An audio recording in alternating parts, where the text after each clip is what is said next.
Hi, this is Swan with Swan Amity Studios, and I am here today with the Cleaning Kiwi to talk about cleaning your machine. So, one of the things we don't do frequently enough, and I mean most of us, even those of us who are professionals, often don't clean our machines often enough. Now, getting your machine in at least every 12 to 18 months, depending on your usage, so that your machine itself can be cleaned inside and out by your favorite machine mechanic is important. But from day to day, you need to clean your machine yourself as well. So this is my fabulous Juki. Her name is Lacey, and Lacey and I are here with our friend, the Cleaning Kiwi, who was a gift from our other friend, Susan Clare, in New Zealand. And what we'd like to do today is just get Lacey up to speed and ready to go for the next quilting project. We just finished piecing Shapeshifter, which we are starting as a quilt along at the beginning of November. And it's time to clean up the machine so that we can go ahead and quilt Shapeshifter for the very next project. Here we go. We are going to start by turning off the machine. The machine is off. We check to make sure no lights are on. We're going to take the screws out of the throat plate under the mindful eye of our Cleaning Kiwi. There we are. And throat plate comes off.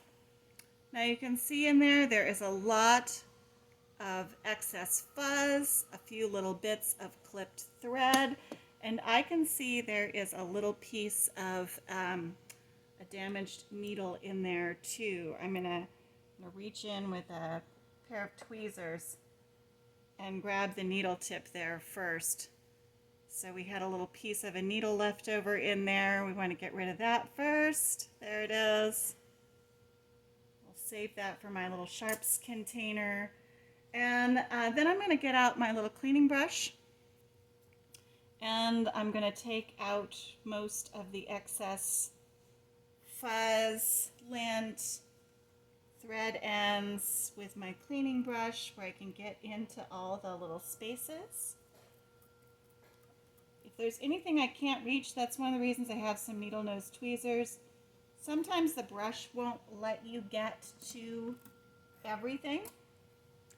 And you'll notice that sometimes your feed dogs themselves are kind of covered up by having a foot in the way. So sometimes I go ahead and remove the foot because here I can see what the foot was covering up was just piles of lint in the treads of the feed dogs. So we're going to pull all of that out.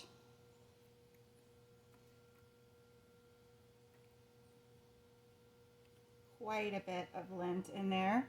And keep in mind, I clean regularly between projects, so this is one project really of lint buildup. Probably a couple of demos I did in the meantime. And I'm just going to brush out underneath the feed dogs and around the side of the feed dogs. I'm also going to take out the bobbin case. I want to take my bobbin genie out of the bobbin case, and I want to use my little tweezers to lift the spring out of the bottom of the bobbin case so that I can also clean under the spring. I'm going to clean off the lint that's on the spring itself, and then I'm going to slide that spring back in and use my tweezers to pop it back into its space so it's all the way into the bottom of the bobbin case. There we go. We can put that all back together and set that aside. When we have finished getting all the lint out of the case, and it takes a little bit of time, you want to get into all the sections that you can reach. I've heard some people say they really like canned air because they can blow it all out. And I think that that might be useful in cases in which all of this base is opened up. But when you're not opening the whole base of your machine, I want to caution you to not bother with canned air because it can force things into places you can't get to. So leave that particular thing to your machine mechanic, whoever that fabulous person may be in your life. And you just stick to a pretty good cleanup job. Last thing I want to do is kind of bring my brush around into some of those lower areas, really get them cleaned out.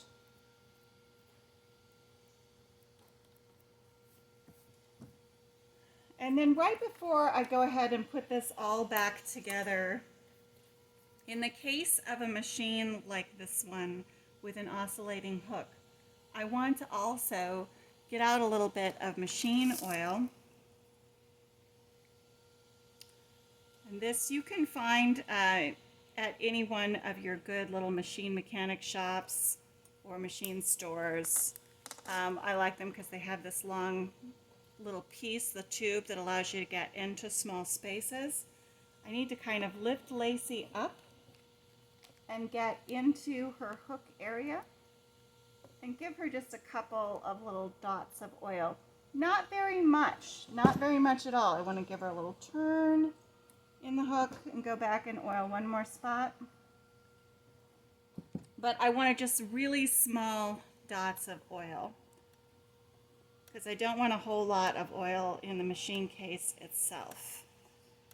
And then we're going to there's a couple of little spots in the top of your machine, and when you quilt as often as I do, you just want to put a little dot in each one of those in between projects.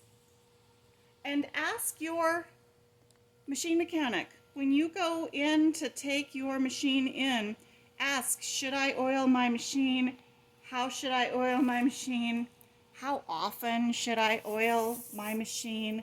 And get them to give you some good advice.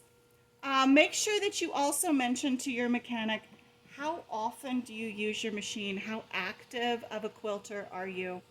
Because that will help to determine how often you should be oiling.